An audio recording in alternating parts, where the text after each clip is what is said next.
Just thought I'd start a video on a topic I've been thinking about in the last few days, and it's relating to the last few years, and I bet a lot of you can relate to it in terms of how we make friends and how we relate to people.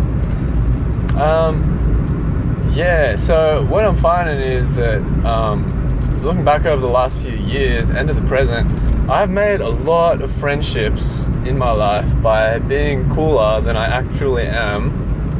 And that's cool, that's all well and good, but then finding out that I don't feel like I liked it the way I am, and feeling like I don't know that anybody gets me or knows me. And I'm realizing that's like, it works, like you can make friends with being cooler than you are, but it also sort of stops people from seeing you, and you won't feel like you actually fit in then, because what you're presenting to them is what they're accepting instead of what you actually are. So I'm a bit bummed about that, to be finding out about that. But anyway, here I am, at least I'm knowing now, and I'm sure there's a lot of people who do this as well who don't know what it is. And to give a name for it, just so we can also understand it a bit more, I'll give it a metaphor. So what it is to me is a cloak of coolness. Like, just like in the Bible, there's, put on the garment of praise and robes of righteousness,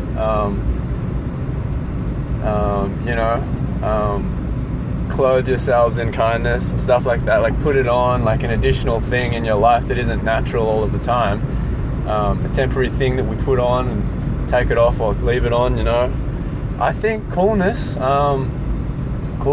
is like that and can be like that. I've found it like that. Like, I can put on a cloak of coolness, and what happens is I'll be accepted by more people than I usually am accepted by. I think this might even be a lie. I might actually be accepted by more people than I know, but it's out of fear of rejection.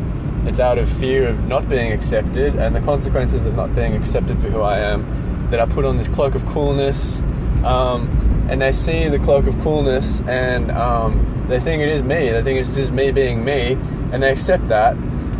But then in my relationship with that person, I feel like they don't know who I am, they don't know what I'm about, and they don't know what I need. And after a while, if I'm in that relationship for my main time, I don't know what I need.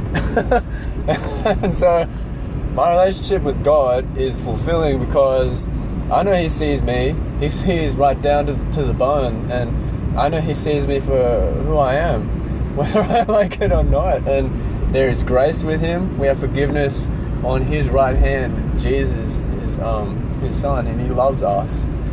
He has forgiven us, and we can accept this now by His blood as an expression of Him showing He forgives us for our sin. For me, anyway, I know this is true. I believe this is true. He sees me in all my fullness, everything.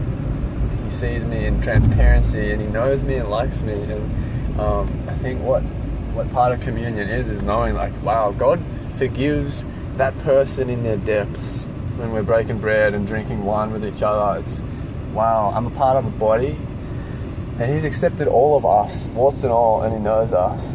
But yeah, there's grace here, and He forgives us all. And there's someone behind me who I know, so I'm going to stop talking. But yeah, throw off the cloak of coolness. Cast it off.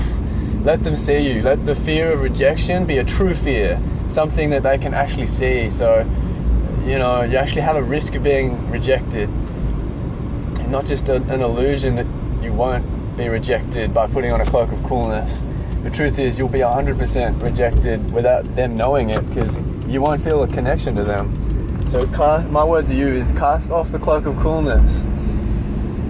Yeah, be yourself, be authentic, live in the place where people can really accept you and people can really reject you, and trust that Jesus already has really accepted you, and He already really hasn't rejected you. So bless you. Amen.